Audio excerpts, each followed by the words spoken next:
Dear student, आज हम 11th class biology से चैप्टर नंबर 11 जो ट्रांसपोर्ट इन प्लांट्स का लास्ट और जो थर्ड पार्ट है वो डिस्कस करते हैं, जिसमें हम ट्रांसपिरेशन के बारे में पढ़ेंगे और ट्रांसपिरेशन और फोटोसिंथेसिस कैसे लिंक्ड है ये चीज़ देखेंगे।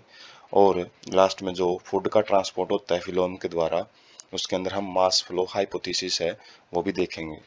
तो स्टार्ट करते हैं ट्रांसपिरेशन से। तो evaporative loss of water mainly through stomata singularly stoma by plants. तो क्या होता है ये जो भी इवेपोरेटिव का मतलब है जब वाटर वेपर्स की फॉर्म में रिमूव होता है प्लांट बॉडी से, किसके जरिए, स्टोमेटा के जरिए, सिंगुलर को स्टोमा बोलते हैं, तो उसको ट्रांसपिरेशन बोला जाता है। उस प्रोसेस को हम वाष्पोत्सर्जन बोलते हैं। Exchange of gases and carbon dioxide in leaf also occurs through stomata. तो स्टोमेटा के जरिए जो ऑक्सीजन और कार्बन डाइऑक्साइड गैसेज होती हैं ये भी एक्सचेंज की जाती हैं। Normally open in a day time and close during the night time. जो स्टोमेटा होते हैं वो दिन में ओपन रहते हैं और रात के टाइम ये बंद रहते हैं।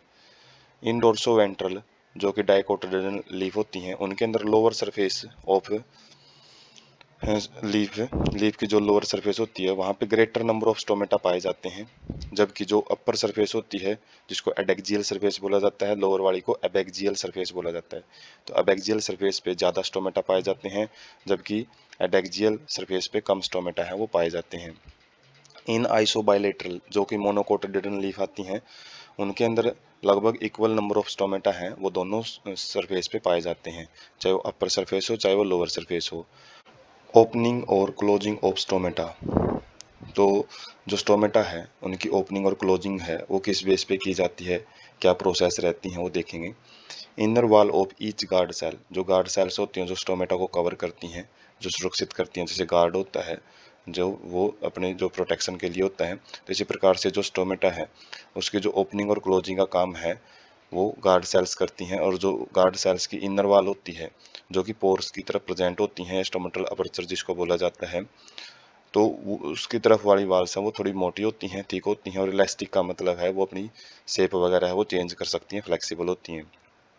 When turgidity within two guard cells increases forcing inner walls into a crescent shape। जब वाटर है गार्ड सेल के अंदर एंटर करता है एंडोस्मोसिस के द्वारा, तो जिसकी वजह से जो वाटर का प्रेशर उसमें बढ़ता रहता है और उसी को हम टर्जिड सेल बोलते हैं। सेल है जो थोड़ी फूल जाती हैं, स्वेलअप हो जाती हैं, और जिसकी वजह से जो इनर वॉल्स हैं जो स्टोमेटल अपर्चर की तरफ हैं वो एक क्रीसेंट शेप, एक सी शेप्ड स्ट्रक्चर बना लेती हैं। Stomatal opening in also is also aided due to orientation of microfibrils. Microfibril होते हैं बिल्कुल छोटे छोटे धागे जैसी स्ट्रक्चर जो कि सेल वाल में पाए जाते हैं गार्ड सेल्स की में, तो वो भी मदद करते हैं स्टोमेटा को ओपन होने में। Radially oriented cellulose microfibrils help stomata to open. तो जो ये माइक्रोफाइब्रिल्स हैं ये सेलुलोज के बने होते हैं और ये रेडियली मतलब रेडियस वाइज अलोंग होते हैं, प्रेजेंट होती हैं। जैसे सेंटर जो स्टोमेटा है उसको सेंटर मान के जो गार्ड सेल है वो बाहर की तरफ होती हैं, तो वो अलग अलग रेडियस पे प्रेजेंट होते हैं, इसलिए उनको रेडियल अरेंजमेंट बोला जाता है और वो स्टोमेटा को ओपन होने में मदद करती हैं। और जब गार्ड सेल्स लूज ट्रिगर, जब इसकी जो टर्जिडिटी है जो इसकी कठोरता है वो खत्म हो जाती है, किसकी चीज़ की वजह से, ड्यू टू वाटर लॉस और वाटर स्ट्रेस। हो सकता है पानी की कमी हो प्लांट के अंदर, या फिर वाटर लॉस जो ट्रांसपिरेशन के जरिए जो वाटर एनवायरनमेंट में छोड़ दिया जाता है उसकी वजह से जो इलास्टिक इनर वाल्स हैं वो अपनी ओरिजिनल शेप है वो गेन कर लेती हैं और guard cell become flaccid. Flaccid का मतलब है वो नॉर्मल अपनी शेप में आ जाती हैं, सिकुड़ जाती हैं अपनी जो फूली हुई शेप से, और उसके बाद जो स्टोमेटा है उसको वो बंद कर देती हैं। तो यहाँ पे हम स्टोमेटा की ओपनिंग एंड क्लोजिंग देख सकते हैं। तो जैसे वाटर एंटर करता है तो ये जो गार्ड सेल्स हैं ये गार्ड सेल्स हैं, स्टोमेटा अपर्चर है, तो जैसे वाटर इनमें एंटर कर रहा है बाहर से हम देख रहे हैं सबसाइडरी सेल से, तो ये स्वेल हो रही हैं, उसी बेस पे स्टोमेटा ओपन हो रहा है। और जैसे ही स्टोमेटा ओपन है तो गैसेज एक्सचेंज वो देखने को मिलता है, लेकिन जैसे ही वाटर इसमें से बाहर चला जाता है तो स्टोमेटा है ये क्लोज हो जाते हैं।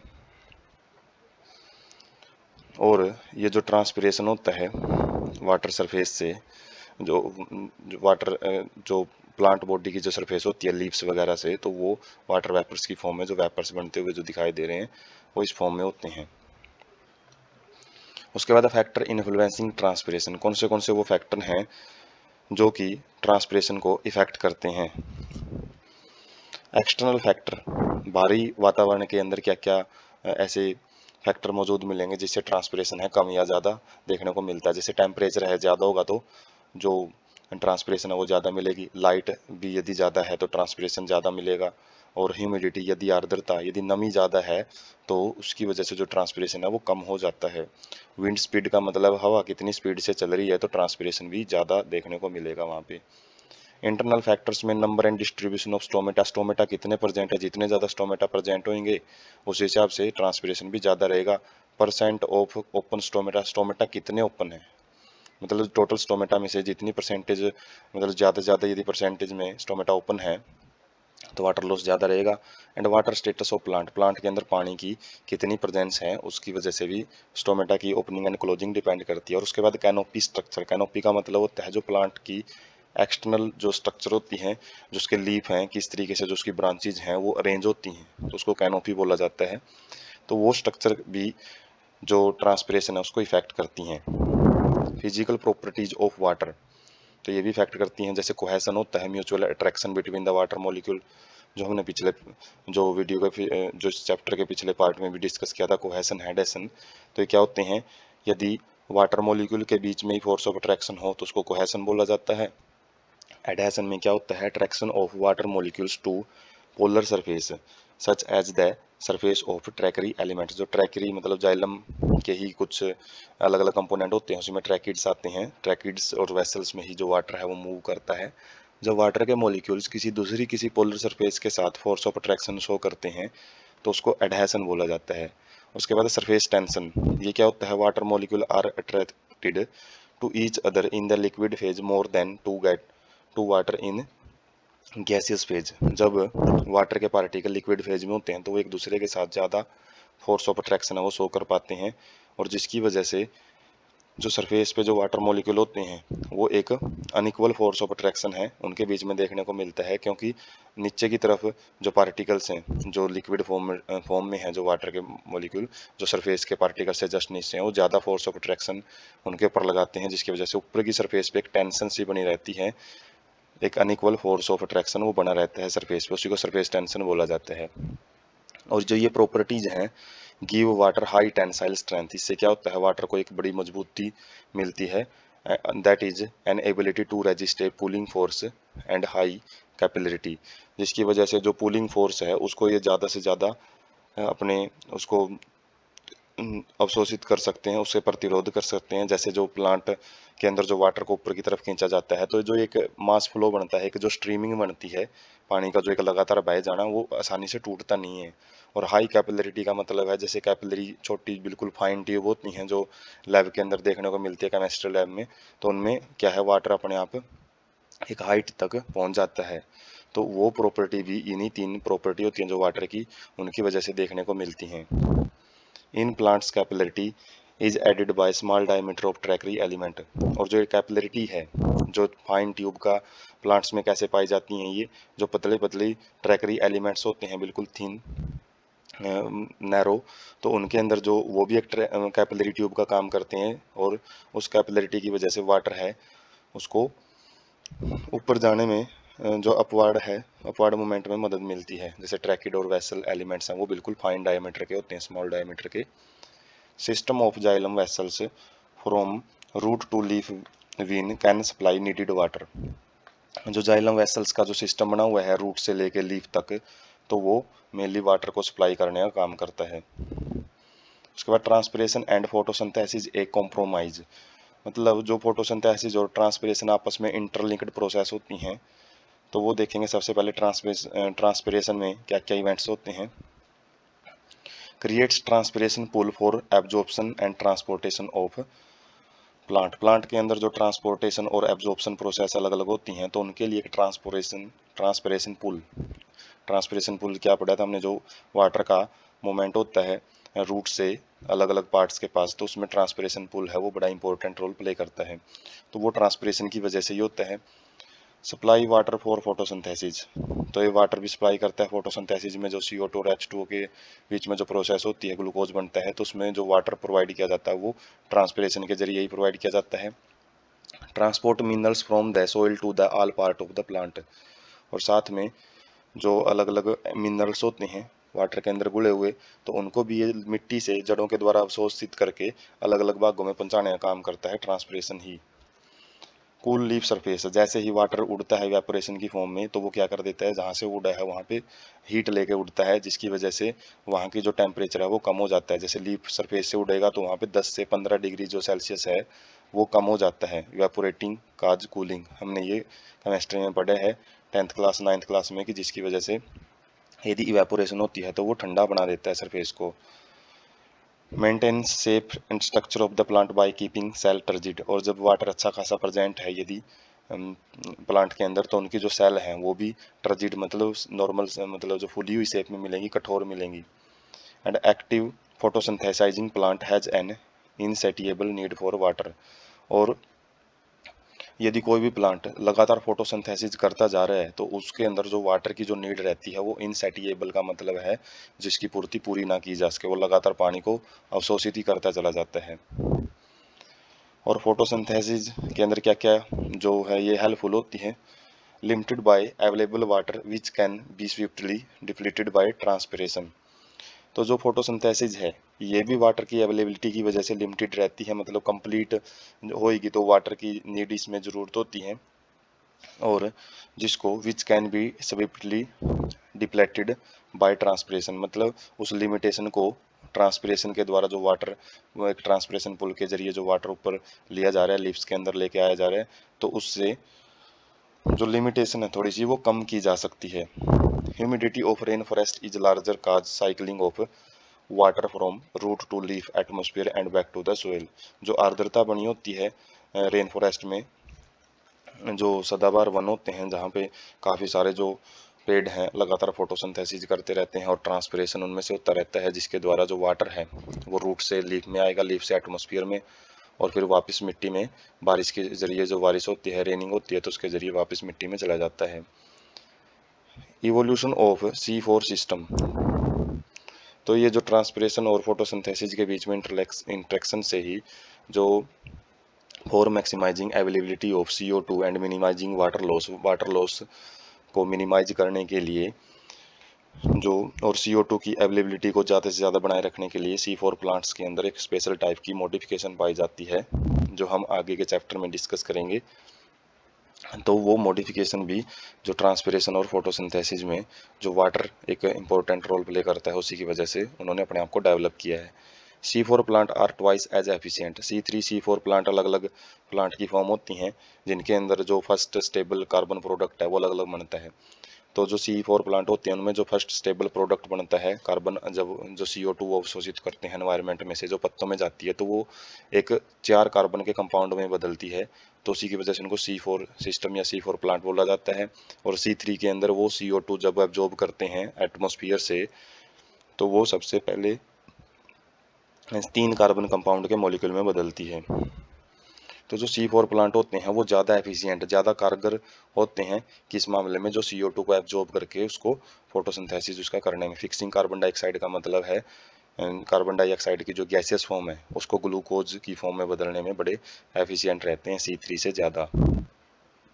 C4 plant lose only half as much water as C3 plant for the same amount of CO2 fixed, दोनों की यदि सेम मात्रा CO2 की फिक्स उन्होंने की है तो उसके लिए जो C4 प्लांट होते हैं वो वाटर को कम एब्जॉर्ब करते हैं, लगभग आधे वाटर में ही वो C3 जितनी जो CO2 है उसको फिक्स कर लेते हैं। तो ये फोटोसिंथेसिस जो प्रोसेस है उसके अंदर कुछ जो हमने मॉडिफिकेशन देखे हैं अलग अलग प्लांट्स में, वो किस चीज़ की वजह से है, ट्रांसपिरेशन के अंदर जो वाटर लॉस होता है उससे निपटने के लिए ही ये मॉडिफिकेशन है, उसको अलग अलग प्लांट है वो यूज करते हैं। तो इनमें काफ़ी इंटरेक्शन पाई जाती है फोटोसिंथेसिस और ट्रांसपिरेशन में।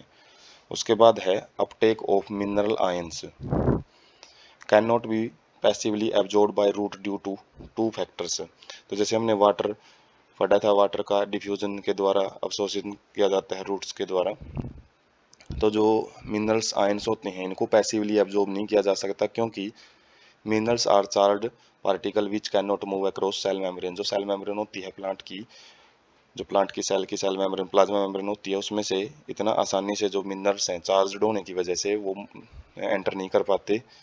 और दूसरी बात क्या है, जो concentration of minerals in soil is usually lower than the concentration of minerals in root. Root के अंदर पहले से ही जो कंसंट्रेशन है वो ज़्यादा होती है सोइल के कंपैरिजन में, जिसकी वजह से वहाँ पे एक अपहिल ट्रांसपोर्ट देखने को मिलेगा, जो कि एनर्जी ड्राइवन होएगा, कि जिसमें एटीपी की ज़रूरत पड़ेगी, तभी वो जो रूट से जितने भी मिनरल्स हैं उनको, मतलब जो सोइल से रूट के अंदर जो मिनरल्स हैं उनको अवशोषित किया जाएगा। Active absorption into cytoplasm of epidermal cell by use of energy in form of ATP. Active absorption होता है जो साइटोप्लाज्म के अंदर, किसका, साइटोप्लाज्म जो एपिडर्मल सेल होती हैं, जो आउटर सेल होती हैं रूट की, तो वो किस फॉर्म में किया जाएगा, यूज ऑफ एनर्जी, उनमें एटीपी के फॉर्म में यूज की जाएगी। Producing water potential gradient in roots causing uptake of water by osmosis. और इससे क्या होएगा, एक वाटर पोटेंशियल ग्रेडियंट है रूट्स में वो तैयार होएगा, और जिसकी वजह से वाटर को और ज़्यादा लिया जाएगा रूट्स के द्वारा। तो इसमें क्या रहता है कि जो वाटर है वो मिनरल्स को एब्जॉर्ब करता है, और एक बार मिनरल्स की इक्विलिब्रियम आ जाती है तो एक्टिवली उसको एब्जॉर्ब किया जाता है एनर्जी की मदद से। और यदि ज़्यादा से ज़्यादा यदि मिनरल्स को एब्जॉर्ब किया जा रहा है रूट्स के अंदर, तो वहाँ पे कंसंट्रेशन ज़्यादा होगी, वाटर पोटेंशियल कम होएगा, और बाहर का जो वाटर पोटेंशियल है सोइल के अंदर वो क्या है, ज़्यादा है, जिसकी वजह से ओस्मोसिस होएगी। तो ये दोनों जो आयंस होते हैं और जो वाटर होते हैं वो एक दूसरे की एब्जॉर्प्शन को बढ़ाने का काम करते हैं। ज़्यादा से ज़्यादा जब मिनरल एब्जॉर्ब किए जाएंगे तो वाटर की एब्जॉर्प्शन ऑटोमेटिकली इंक्रीज हो जाती है ओस्मोसिस की वजह से। Some ion also move into cell passively. तो जरूरी नहीं है कि सारे आयन्स ही एक्टिवली लिए जाएंगे, एनर्जी को ख़त्म करके यूज किए जाएंगे, ऐसा कुछ नहीं है। पैसिवली भी बहुत सारे आयन्स है वो रूट्स के अंदर एब्जॉर्ब किए जाते हैं। Ions are absorbed from soil by both passive and active transport by transport protein of endodermal cell. तो एंडोडर्मिस जो सेल्स होती हैं उनके अंदर कुछ स्पेशल टाइप के प्रोटीन होते हैं, और उनके द्वारा वो एक्टिवली और या फिर पैसिवली सेल के अंदर है वो ट्रांसपोर्ट कर लिए जाते हैं, जिसमें एनर्जी हो सकता है यूज भी की जाए, हो सकता है ना भी एनर्जी यूज लगे उसमें। These specific proteins are control points where a plant adjust quantity and types of solutes that reach xylem. तो ये जो प्रोटीन हम पढ़ रहे हैं, ये जो इंटीग्रल प्रोटीन होते हैं प्लाज्मा मेम्ब्रेन के बीच में एम्बेडेड होते हैं, जो कि हमने पढ़ा था कि कैरियर प्रोटीन भी होते हैं, चैनल प्रोटीन भी। तो यही एक कंट्रोल पॉइंट होते हैं। कंट्रोल पॉइंट का मतलब चेक पॉइंट होते हैं, जैसे कि भाई किस चीज़ों को एंटर करना है, कितनी मात्रा में उसको बनाए रखना है, और किस टाइप के सोल्यूट को वो जाइलम के अंदर लेके जाना है, तो इन कंट्रोल पॉइंट पे ही निर्भर करता है। तो यही देखते हैं कि कितना जो आयंस है उनको एब्जॉर्ब करना है, या फिर उनको जो एब्जॉर्प्शन प्रोसेस है उसको स्टॉप करना है। Has ability to actively transport ions in one direction only because of suberin layer in the root epidermis. तो इनके पास एक्टिवली ट्रांसपोर्ट करने की जो कैपेसिटी होती है, जो स्पेसिफिक प्रोटीन हम पढ़ रहे हैं, इंटीग्रल प्रोटीन होते हैं जो एक डायरेक्शन में ही ये ट्रांसपोर्ट करते हैं, because of suberin layer in the root epidermis. क्योंकि सुबरीन का मतलब है जो वाटर इम्प्रीवेबल एक लेयर होती है, तो वाटर के जरिए तो हम उनको एंटर नहीं कर सकते उस लेयर में से, जिसकी वजह से जो स्पेशल टाइप के प्रोटीन है वो यूज किए जाते हैं, वो एक्टिवली ट्रांसपोर्ट करते हैं फिर उनका। मिनरल्स का जैसे ही रूट्स के द्वारा एब्जॉर्प्शन किया जाता है, उसके बाद उनको ट्रांसलोकेट किया जाता है, प्लांट के अलग अलग भागों में उसको भेजा जाता है। तो उसमें किस चीज़ का रोल रहता है मेनली, तो ट्रांसपोर्ट अप स्टेम, मतलब स्टेम्स के ऊपर वाली साइड में अलग अलग जो लीव्स वगैरह ब्रांचेज वगैरह हैं, अलग अलग जो पार्ट्स है प्लांट के, उनके अंदर ट्रांसलोकेशन के लिए ट्रांसपेरेशन जो स्ट्रीम है, जो ट्रांसपिरेशन पुल हमने पढ़ा था, और जिसके अंदर एक जैसे रिवर फ्लो करती है, इस तरीके से वाटर मूव करता रहता है, उसके जरिए ही अलग अलग भागों में भेजा जाता है। चीफ सिंक्स, सिंक का मतलब है जहाँ पे मतलब जो टारगेट पार्ट होते हैं, जहाँ पे मतलब लास्ट में इनको छोड़ा जाता है मिनरल लाइंस को, तो वो कौन से रीजन होते हैं, growing region of plant apical meristem, apical and lateral meristem. ये मेरिस्टेम कौन से रीजन होते हैं जो लगातार डिवाइड करते रहती हैं, वो सेल्स होती हैं। और ये कहाँ कहाँ पाई जाती हैं, प्लांट के एपिकल रीजन। एपिकल रीजन कौन से होते हैं, जो रूट एपिकल और शूट एपिकल पार्ट होते हैं, जो कि लगातार ग्रोथ करते रहते हैं, तो उनके अंदर इनको लेके जाया जाता है मिनरल्स को, क्योंकि वहीं पे इनकी ज़्यादा ज़रूरत रहती है। यंग लीव्स जो नए पत्ते होते हैं, डेवलपिंग फ्लावर्स जो नए जो विकसित हो रहे फूल होते हैं, और फ्रूट्स फलों के अंदर, सीड्स के अंदर, और स्टोरेज कुछ ऑर्गन होते हैं जो अलग अलग फूड स्टोरेज का काम करते हैं। तो उनके अंदर जो मिनरल्स हैं उनको ट्रांसपोर्ट किया जाता है, ट्रांसलोकेट किया जाता है। Unloading occurs at fine vein ending through the diffusion and active uptake by these cell. Unloading का मतलब है इनको छोड़ना। जब भी इनको टारगेट ऑर्गन के पास लेके जाया जाएगा तो बिल्कुल फाइन वीन का मतलब है बिल्कुल पतली नैरो वीन्स होती हैं, वीन एंडिंग, उनके जरिए इनको छोड़ा जाता है। और डिफ्यूजन प्रोसेस भी हो सकती है वहाँ पे, और जब लीफ के अंदर पहले से या किसी भी सेल के अंदर पहले से इनकी कंसंट्रेशन ज़्यादा है तो उस टाइम पे एक्टिव ट्रांसपोर्ट की मदद की जाती है। Mineral ion are frequently remobilised particularly from older senescent part to the younger leaves। तो मिनरल्स आयन को उसके बाद फिर अलग अलग जगह पे रिमोबिलाइज्ड का मतलब जब भी इनकी जहाँ भी ज़रूरत पड़ती है तो वहाँ पे उनको लेके जाया जाता है। पार्टिकुलरली फ्रॉम, जब कोई भी प्लांट पार्ट है वो ओल्ड हो जाता है, या फिर सेंसिंग पार्ट का मतलब है जो कि डेथ के नज़दीक पहुँच जाता है जो भी पार्ट है, तो उसको यंगर लीव्स के अंदर है वहाँ पे लेके जाया जाता है। Removed before leaf fall in the deciduous plants to other parts. तो उनको डेसिडियस का मतलब होते हैं जो पतझड़ ऋतु में जो पत्ते गिरा देते हैं प्लांट, तो उन जो गिरते हुए पत्ते हैं, जो गिरने वाले पत्ते होते हैं, उनमें से उनको रिमूव करवा दिया जाता है और दूसरे भागों में लेके जाया जाता है। रेडली मोबिलाइज्ड एलिमेंट, जिनको आसानी से मोबिलाइज किया जा सकता है, बड़ी स्पीड से मोबिलाइज हो जाते हैं, वो फॉस्फोरस, सल्फर, नाइट्रोजन और पोटासियम होते हैं। और स्ट्रक्चरल कंपोनेंट होते हैं कुछ कैल्शियम, इनको मोबिलाइज नहीं कर सकते क्योंकि ये जो लीफ की जो मेन स्ट्रक्चर होती है, फ्रेमवर्क वगैरह है, उसके अंदर ही प्रेजेंट होते हैं, तो उनको मोबिलाइज करना बड़ा मुश्किल होता है। वो लीफ के साथ ही, जब लीफ टूट के गिरता है तो वो साथ में चला जाता है। Xylem carries organic form as amino acid and small amount of phosphorus and sulphur are carried as organic compounds. जो जाइलम है ये वाटर या मिनरल्स को तो ट्रांसपोर्ट करता ही है, साथ में कुछ ऑर्गेनिक फॉर्म है जैसे अमाइनो एसिड वगैरह हैं, और कुछ फास्फोरस और सल्फर हैं, उनको भी लिए होता है कुछ ऑर्गेनिक कंपाउंड्स के अंदर। In addition small amount of exchange of material does take place between xylem and phloem. और साथ में जैसे जाइलम और फिलोएम ट्रांसपोर्ट करते हैं तो इनके अंदर कुछ मटेरियल एक्सचेंज भी देखने को मिलता है, जो हम आगे की स्लाइड में भी देखेंगे। Hence, it is not clear that xylem transport only inorganic nutrients while phloem transports only organic। तो यहाँ से ये बात क्लियर नहीं होती कि जाइलम का काम केवल इनऑर्गेनिक का मतलब है, जो कि कार्बन कंपाउंड के बने हुए सब्सटेंस नहीं होने चाहिए, केवल उन्हीं को ही वो ट्रांसपोर्ट करेगा, और जबकि फिलोएम का काम ऑर्गेनिक मटेरियल को ट्रांसपोर्ट करना रहता है। ये अपने काम को छोड़ मतलब अपोजिट भी कर सकते हैं, मतलब कुछ एक्सेप्शन इनके अंदर पाए जाते हैं। तो ये हम एक पिक से आइडिया ले सकते हैं, जैसे वाटर और मिनरल्स को रूट्स के द्वारा एब्जॉर्ब किया जाता है, और जो एक स्ट्रीमिंग बनती है वाटर की, जो कि स्टेम से होती हुई ब्रांचेज में और लीव्स में जाके जो वाटर को ट्रांसपिरेशन के जरिए बाहर छोड़ा जाता है, तो उनके जरिए ही जो अलग अलग प्रकार के जो सब्सटेंस हैं उनको ट्रांसपोर्ट किया जाता है।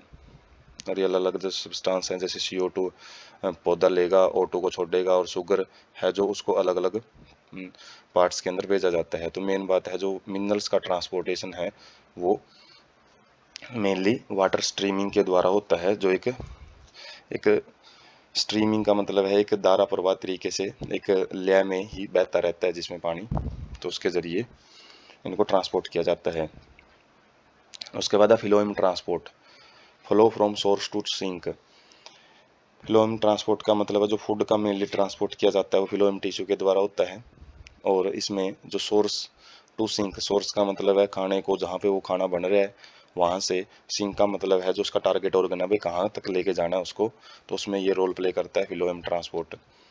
फूड सुक्रोज मेनली जो सिंथेसाइज होता है by vascular tissue phloem from source to sink. तो इसमें जो खाना पत्तों में तैयार किया जाता है तो उसको वैस्कुलर टिश्यू जो फिलोएम होता है वो ट्रांसपोर्ट करता है टारगेट ऑर्गन तक।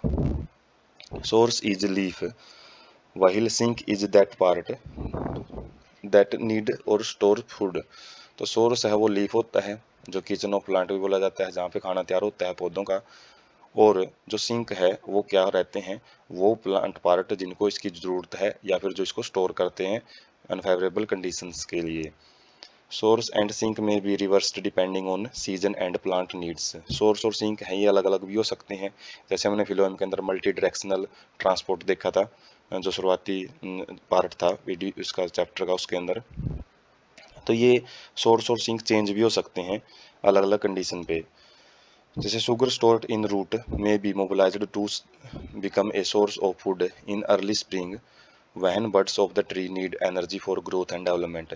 जैसे शुरुआत में तो क्या किया जाता है, नॉर्मली खाना जो तैयार होता है पत्तों में उनको रूट्स के पास लेके जाया जाता है, लेकिन जब खाने की कमी हो जाती है स्प्रिंग सीजन के अंदर, जब ज़्यादा से ज़्यादा जो ग्रोथ है प्लांट में वो देखने को मिलती है, तो उस टाइम पे खाने की बहुत ज़्यादा शॉर्टेज हो जाती है, जिसमें रूट से भी खाना है जो उसको जो रूट के पास भेजा गया खाना था उसको वापस कहाँ पे रिमोबिलाइज्ड किया जाता है, जो ग्रोइंग पार्ट्स होते हैं उनके पास। तो यहाँ पे जैसे पहले रूट है वो सिंक का काम कर रही थी, लेकिन अभी सोर्स का काम करेगी क्योंकि वहीं से खाना जो आ रहा है।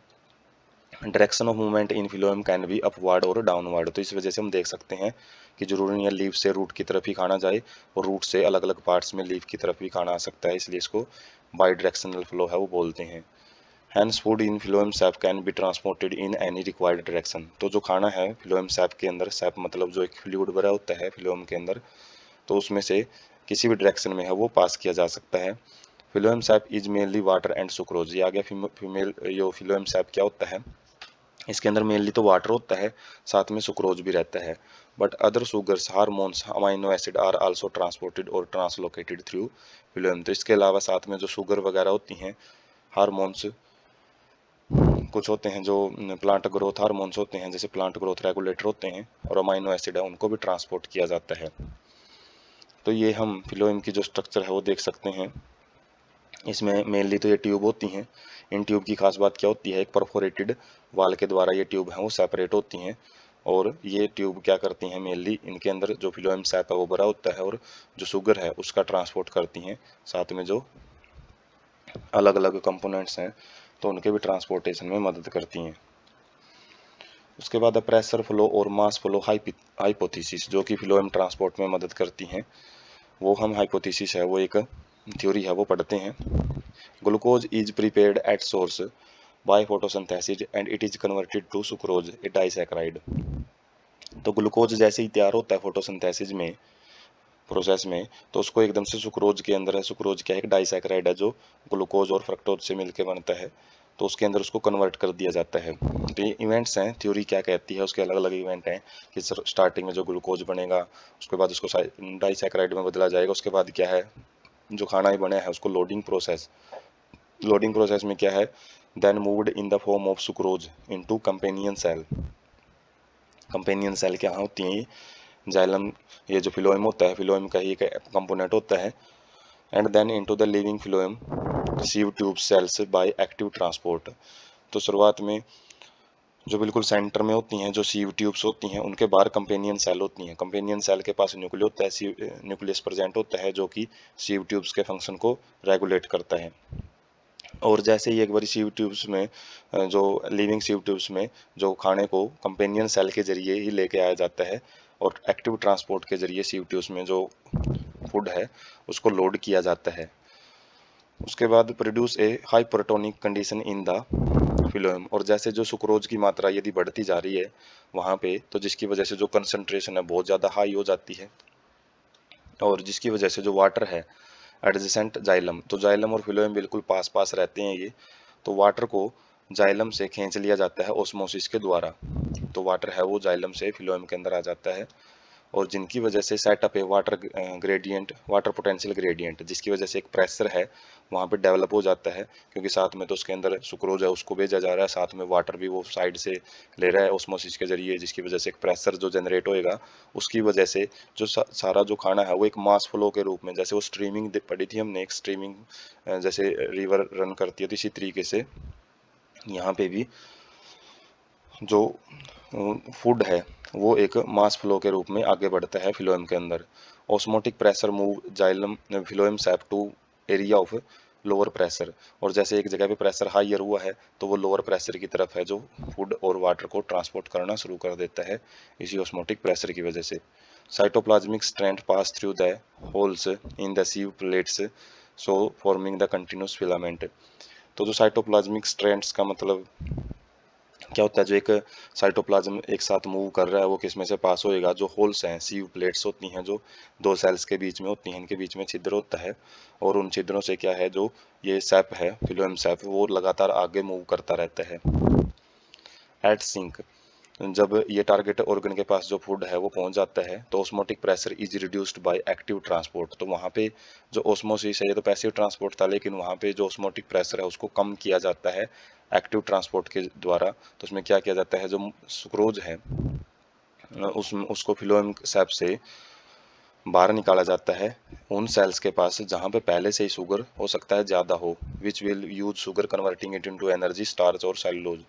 और जो सिंक है वो अलग अलग पर्पज के लिए सुक्रोज को यूज कर सकते हैं और वहाँ पे सुक्रोज पहले से ही ज़्यादा होता है, तो इसलिए एक यहाँ पे एक्टिव ट्रांसपोर्ट वो देखने को मिलता है।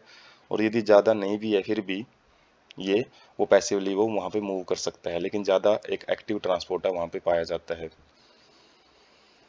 As sugar are reduced removed, जैसे शुगर को रिमूव किया जाता है तो ऑस्मोटिक प्रेशर वो ऑटोमेटिकली कम हो जाता है क्योंकि कंसंट्रेशन है वो कम होगी वहाँ पे सोल्यूट की, and water moves out of the phloem, और जैसे ही कंसंट्रेशन कम है तो वाटर को वापस फिलोएम से जाइलम के अंदर भेज दिया जाता है। तो इसके द्वारा जो ट्रांसपोर्ट है फिलोएम के ट्रांसपोर्ट में, वो जाइलम भी अपना रोल प्ले करता है। तो यहाँ से हम एक आइडिया ले सकते हैं, जैसे यहाँ पे फोटोसिंथेसिस जो ये ग्रीन लीफ है सोर्स है ये, और इनके अंदर जैसे फोटोसिंथेसिस जो ये सुक्रोज बने हैं, सुक्रोज रेड कलर के जो पॉइंट दिखा रखे हैं, इनको जो कंपेनियन सेल है जो कि फिलोएम के पास होती है उनके अंदर लोड किया जाता है। और देख सकते हैं यहाँ पे जो कंसंट्रेशन है कम है, यहाँ पे ज़्यादा है, तो यहाँ पे एक्टिवली ट्रांसपोर्ट यहीं से शुरू हो जाता है। एक्टिव ट्रांसपोर्टेशन के द्वारा इनको कंपेनियन सेल में लेके आया जाता है, कंपेनियन सेल से इनको लोड किया जाता है फिर फिलोएम के अंदर। और फिलोएम के अंदर हालांकि कंसंट्रेशन बहुत ज़्यादा पहुंचती रहती है, एक्टिव ट्रांसपोर्ट के द्वारा जो सुक्रोज है उसको साथ इनके अंदर लोड कर दिया जाता है। और जैसे ही कंसंट्रेशन ज़्यादा होगी तो वाटर है जो इनके पास वाले जो जाइलम ट्यूब होती है वहाँ से ऑस्मोसिस के द्वारा फिलोएम के अंदर आएगा।